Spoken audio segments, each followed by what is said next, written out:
Welcome back, everyone.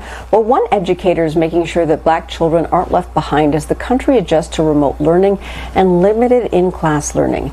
Joining me now is Mashea Ashton, founder and principal of Digital Pioneers Academy. Welcome to BNC Live, Mashea. Thank you for having me, Laverne. We're glad to have you. Now, your academy is dedicated to bridging the gap in technology and starting kids at a young age when it comes to learning technology. Tell us about what inspired you and tell us about the academy. Sure.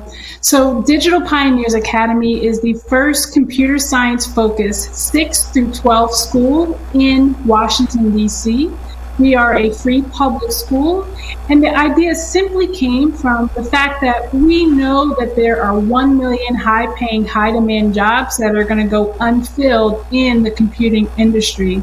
And when we thought about the tremendous supply of talent in Southeast Washington, D.C., that is majority Black, and some of our families live in the most under-resourced community, we thought there's a tremendous supply of talent, there is this gap. So how do we close that gap, the education gap and the opportunity gap? And so as we tell our scholars, we are unapologetic college prep, unapologetic computer science for all, for real, and we are committed to serving all of our students. Mashea, I'm so excited about this because I am really big on kids learning about computer science, digital technology. I don't think people realize around the world what's happening. In China, those kids at a young age know so much about computer science and the digital world. I mean, they're growing up with that technology. They're leaps and bounds ahead of us. I really want to hear your take on why you think American children, and especially Black kids, just aren't picking up on how important it is to learn about computer science and the tech industry and science in general. Sure. We believe that our scholars are really great at consuming the digital economy, and we want them to be creators in this digital economy. And what computer science offers is not just the technical skills. Yes, we want our scholars to create applications and websites and games, but we also want them to have the transferable skills of computer scientists. That means that they're able to think thoughtfully, creatively, and critically to solve the world's most complex problems. They're able to collaborate, to communicate. We think both those technical skills and those transferable skills of a computer scientist are good for all kids, but particularly Black kids. Black kids who have tremendous talent. I love that your feature is around Black excellence.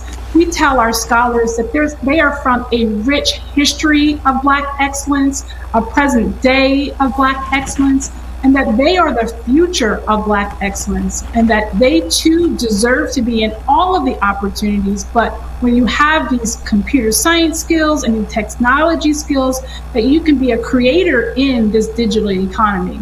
We actually think that computer science should be required just like math and reading are required. We think computer science is the skill of the digital literacy. Yeah, you're absolutely right. And like I was saying before, in countries like China and even places like Canada, they actually teach that in the curriculum where a lot of places here don't. So how do we get our kids interested? And is there anything that they can do on their own? Because we know they're not getting a lot of this in school. How can they do things on their own to get up to speed? Yeah, it's a great question. And this problem around access to real computer science is not going to happen overnight. It's going to take all of us to come together. But the first step is that families can apply. Look online. If you just Google computer science and coding, there are a number of free websites that really give, actually at the elementary and middle school age, students access to coding, whether it's through Scratch or code.org.